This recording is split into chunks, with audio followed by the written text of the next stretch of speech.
వేదిక మీద ఆసీనులైనటువంటి ఎమ్మెల్యేలకు, ఎమ్మెల్సీలకు, ఎంపీలకు, మంత్రులకు, మన పిసిసి అధ్యక్షుడు మహేష్ అన్నకు, మరి ఇతర కుల సంఘాల బాధ్యులకు, మరియు ఈ కార్యక్రమానికి విచ్చేసిన తెలంగాణ నలుమూలల నుంచి వచ్చినటువంటి సోదర సోదరీమణులకు, అదేవిధంగా పత్రికా మిత్రులకు ప్రతి ఒక్కరికి కూడా నా హృదయపూర్వక నమస్కారం.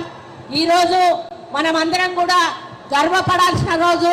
ఎందుకంటే తెలంగాణ రాష్ట్రం ఏర్పడిన తర్వాత మనకక్కడ రాహుల్ గాంధీ గారు ఏదైతే బీసీ డిక్లరేషన్ ఇచ్చారో ఆ డిక్లరేషన్ మా ప్రభుత్వాలు ఎక్కడొచ్చినా కూడా మేము అమలు చేస్తామని వారు ఆ రోజు ఇచ్చిన మాట ప్రకారము మన ముఖ్యమంత్రి రేవంత్ రెడ్డి గారు ఓసీ అయినా కూడా మరి నాయకుడి ఆదేశాలను మరి తూచా తప్పకుండా పాటించాలనేటువంటి ఒక లక్ష్యంతో మన తెలంగాణలో 42% రిజర్వేషన్ రావాలి అని చెప్పి జనగణన కులగణన తీసుకొని ఒక శాస్త్రీయ పద్ధతిలో సైంటిఫిక్ గా ఈరోజు ప్రతి ఒక్కరి డేటాను కూడా మరి మనము సేకరించి దాన్ని ఈరోజు మా యొక్క కేబినెట్ లో ఆమోదింపజేసి అదేవిధంగా అసెంబ్లీలో కూడా మరి ఆర్డినెన్స్ తీసుకొచ్చి దాన్ని ఢిల్లీలో ఉన్నటువంటి ప్రెసిడెంట్ గారికి మనం పంపించడం జరిగింది. కానీ ఆ రోజు బీజేపీ ఎమ్మెల్యేలు మన అసెంబ్లీలో ఉండి దానికి మద్దతు పలికారు.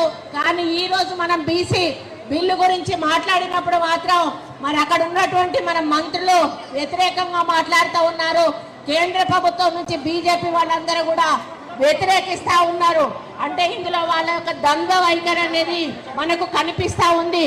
మరి ఈరోజు మోడీ నేను బీసీ అని చెప్పుకుంటా ఉన్నాడు.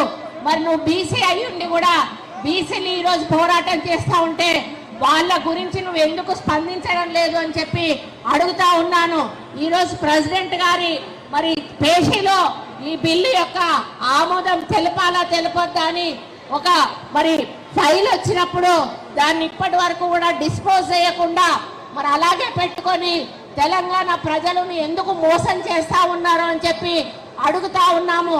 ఇది ఈరోజు ఉద్యమం తెలంగాణ నుంచి స్టార్ట్ అయింది. ఇంకా ఈ ఉద్యమం ఆగే ప్రసక్తే లేదు. రాహుల్ గాంధీ గారు ఏదైతే మాట ఇచ్చారో ప్రతి రాష్ట్రంలో కూడా కులగణన జనగణన జరగాలి, తప్పకుండా 42% రిజర్వేషన్ అమలు కావాలి అని చెప్పి డిమాండ్ చేస్తా ఉన్నారు. దాన్ని జరిగే వరకు కూడా ఈ పోరాటం కొనసాగుతుంది అని చెప్పి ఈ సందర్భంగా నేను విజ్ఞప్తి చేస్తా ఉన్నాను. ఈరోజు బీసీ బిల్లు ఏదైతే ఆమోదించాలంటే మన కిషన్ రెడ్డి అంటాడు ముస్లింలను తీసేయాలట. ముస్లింలను ఎందుకు తీసేయాలి? వాళ్ళు మనుషులు కాదా? వాళ్ళు ఓటర్లు కాదా? వాళ్ళు భారతీయులు కాదా? వాళ్ళని తీయమని చెప్పే హక్కు నీకెక్కడిది అని చెప్పి నేను అడుగుతా ఉన్నాను. ఈరోజు ఏబిసిడి ఎట్లయితే ఉందో బీసీలలో వాళ్ళు ఈ కేటగిరీ కింద వస్తారు. వాళ్ళ దామాషా ప్రకారం వాళ్ళ రిజర్వేషన్ ఇవ్వాల్సిన బాధ్యత మనందరి మీద కూడా ఉంది అని ఈ సందర్భంగా నేను విజ్ఞప్తి చేస్తా ఉన్నాను. మరి ఈరోజు మన హైదరాబాద్ లో టిఆర్ఎస్ బిఆర్ఎస్ కవిత మరి ఈరోజు నేను పార్టీ నుంచి బయటకు వస్తా ఉన్నా, బిఆర్ఎస్ పార్టీతో నాకు సంబంధం లేదు అని ఆమె ధర్నా చేస్తా ఉన్నది. ఆమె ధర్నా చేయడం అనేది ఒక జోక్ అని చెప్పాలి. మనకి ఇది ఒక పెద్ద మరి ఈ సంవత్సరానికి ఒక పెద్ద జోక్ అని చెప్పాలి. ఎందుకంటే 2004 తెలంగాణ వచ్చినప్పుడు నేను టిఆర్ఎస్ పార్టీ ఎమ్మెల్యేను 4వసారి గెలిచిన. మరి ఆ రోజు నాకు మంత్రి పదవి ఇవ్వలేదు. ఒక మహిళగా ఆ రోజు కవిత మాట్లాడలేదు. మరి మహిళకు మంత్రి పదవి ఇవ్వలేదు అని అడగలేదు. ఒక బీసీ మహిళకు ఎందుకు మంత్రి పదవి ఇవ్వలేదు అని అడగలేదు. ఈ రోజు తన ఉనికి చాటుకోవడానికి కొన్ని రోజులు జాగృతి నడిపింది, కొన్ని రోజులు బతుకమ్మ నడిపింది. ఈ రోజు తన ఉనికి చాటుకోవాలంటే బీసీ నినాదం పెట్టుకొని మాట్లాడుతూ ఉన్నది. తల్లి నువ్వు మాట్లాడితే అది దయ్యాలు వేదాలు వల్లించినట్టుంటది. దయచేసి నువ్వు బీసీల గురించి మాట్లాడి బీసీలను అవమానపరచొద్దు అని చెప్పి నేను ఈ కవిత గారికి వేదిక మీద నుంచి సూచనలు ఇస్తా ఉన్నాను. ఇక నాకు తెలిసి బీజేపీ బిల్లు ఆమోదిస్తుందని నేను అనుకోను. ఎందుకు అనంటే ఈరోజు మన ప్రెసిడెంట్ గారు ఒక ఎస్సీ మహిళ, మరి ఆమెను కనీసం పార్లమెంట్ కొత్త భవనం ఓపెనింగ్ చేసేటప్పుడు కూడా మోడీ ఆమెను పిలవలేదు. ఎందుకంటే ఆమె వీడో అని చెప్పి ఆమెను పిలవలేదు.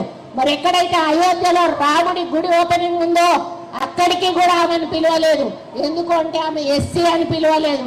అంటే ఈరోజు నరాన బీజేపీలో కులాల యొక్క రక్తం యొక్క మరి ఆలోచనలు పాతుకుపోయి ఉన్నాయి. అంటే ఇంకా ఎస్సీలు గుళ్ళకు రావద్దు, మరి విధవలు కొన్ని శుభకార్యాలకు రావద్దు అనేటువంటి మెంటాలిటీ ఈరోజు వాళ్ళల్లో ఉన్నది. అటువంటి వాళ్ళు బీసీలకు న్యాయం చేస్తారనేటువంటి నమ్మకం నాకు లేదు.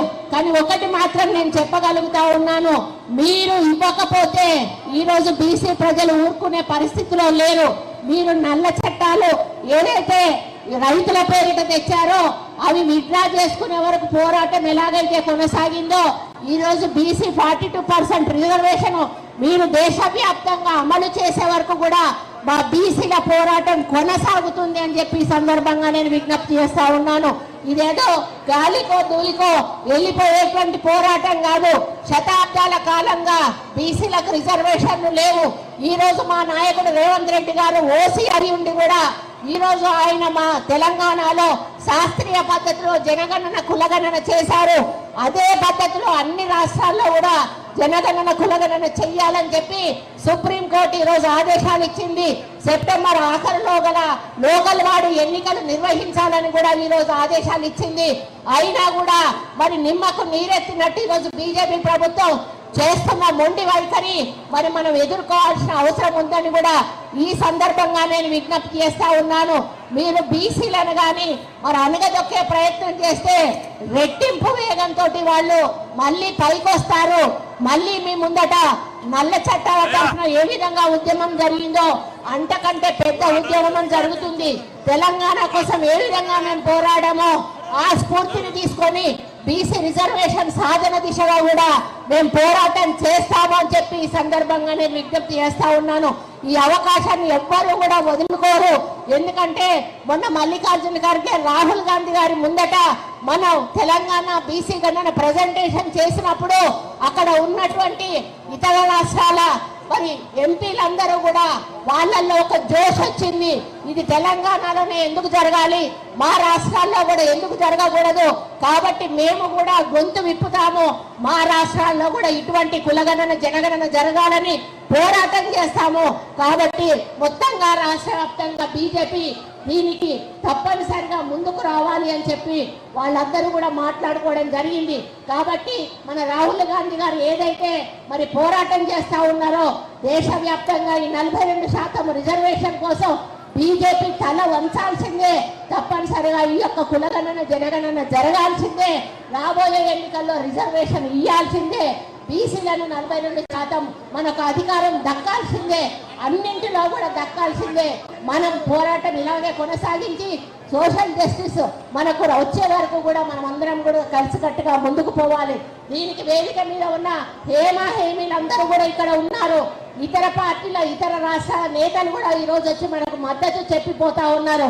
కాబట్టి మనమందరం కూడా ఇదే ఊపుతోటి ఇదే ఉత్సాహంతో ఇదే పట్టుదలతోటి తప్పకుండా 42% రిజర్వేషన్ సాధించే వరకు కూడా మన నాయకుడు మహేష్ అన్న ఈరోజు ఆయన ఒక బీసీ బిడ్డకు ఈరోజు మనకు పిసిసి ప్రెసిడెంట్ ఇచ్చారు.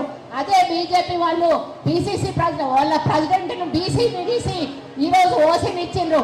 మరి బండి సంజయ్ని అడుగుతా ఉన్నా, నువ్వు ఒక బీసీ బిడ్డవు, నీకు అన్యాయం జరిగింది, ఈరోజు నువ్వెందుకు మాట్లాడటం లేదు అని అడుగుతా ఉన్నా. ఆర్ కృష్ణయ్య ఎక్కడ పడితే అక్కడ బీసీ గురించి మాట్లాడినాడు. ఈరోజు అంటే ఇది సైంటిఫిక్ గా జరగలేదు, ఇది కరెక్ట్ కాదు అని మాట్లాడుతూ ఉన్నాడు. అంటే నీకు ఎంపీ పదవి వచ్చింది, నీ ఎంపీ పదవి నువ్వు దక్కించుకోవాలి కాబట్టి నువ్వు బీసీల గురించి మాట్లాడావు. మరి ఇన్ని సంవత్సరాల నీ పోరాటం ఎక్కడ పోయింది అని అడుగుతా ఉన్నాను. ఈ రోజు మా కాంగ్రెస్ పార్టీ ఒక బీసీ నాయకుడిని ఈరోజు పిసిసి ప్రెసిడెంట్ చేసి మా బీసీలకు ఒక గుండె ధైర్యాన్ని ఇచ్చిండ్రు. ఈరోజు మహేష్ అన్న నాయకత్వంలో మేము బీసీలందరం కూడా తలెత్తుకొని ముందుకు వెళ్తా ఉన్నాము. కాబట్టి బీజేపీ కూడా తన చిత్తశుద్ధిని చూపించుకోవాల్సిన సమయం వచ్చింది.